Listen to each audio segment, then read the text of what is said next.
초동교회 대림절 묵상, 우리 곁에 오시는 그리스도.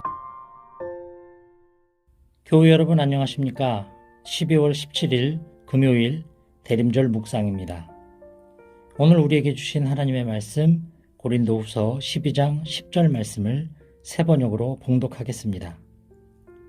그러므로 나는 그리스도를 위하여 병약함과 모욕과 궁핍과 박해와 곤란을 겪는 것을 기뻐합니다.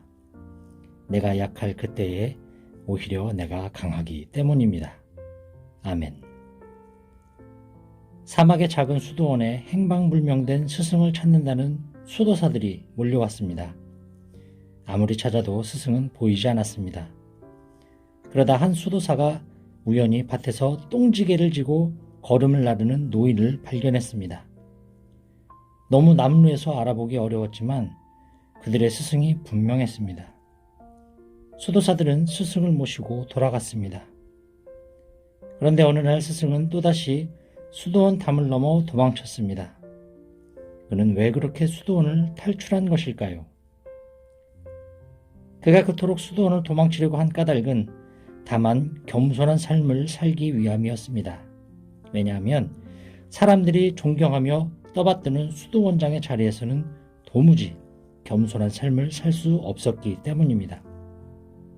평생 모든 것을 다 버리고 수도에 전념하는 수도자도 끊임없이 도망치지 않고서는 겸손한 삶을 살 수 없었습니다.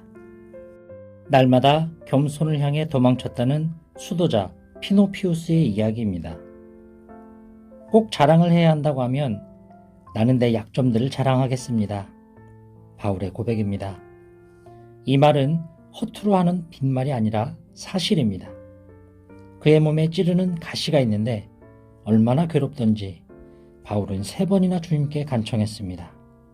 그러나 그의 간절한 기도는 거절당했습니다.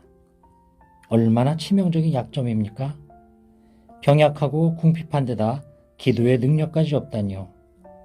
이런 약해 빠진 무능한 사도를 어느 교회가 청빙하려고 하겠습니까? 바울은 왜 꼭꼭 숨겨야 할 약점을 만천하에 드러내는 걸까요?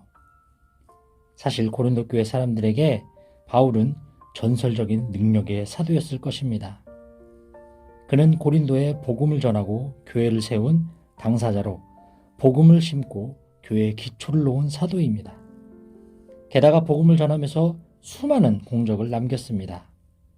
그 모든 것을 고린도 교회 교인들은 듣고 보아서 잘 알았을 것입니다. 바울은 바로 그것을 염려합니다. 자신이 받은 엄청난 계시 때문에 사람들이 자신을 과대평가하고 그로 인해 사람들에게 추앙받는 것을 우려하고 경계하는 것입니다. 그렇게 되면 자신이 교만해질 것이기 때문입니다. 그러므로 내가 교만하게 되지 못하도록 하나님께서 내 몸에 가시를 주셨습니다. 그의 약점은 그를 교만하지 못하게 하는 하나님의 은사라는 것입니다. 바울은 그 찌르는 가시를 없애달라고 3번이나 간절히 기도했지만 가시는 떠나지 않았습니다. 바울은 그것조차 기도의 거절이 아니라 응답이라는 걸 깨달았습니다. 그렇습니다. 내 은혜가 내게 족하다. 내 능력은 약한 데서 완전하게 된다. 이것이 바울이 주님께 받은 확실한 응답입니다.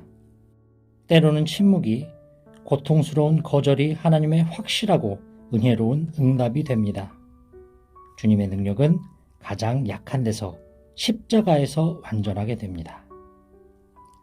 이 시간 주신 말씀을 묵상하며 함께 기도하겠습니다. 주님, 가장 낮은 곳으로 오시는 겸손하신 주님을 기다립니다. 우리도 날마다 교만으로부터 도망치게 하시고 주님이 베푸시는 족한 은혜 가운데 언제나 기뻐하며 살아가게 하소서.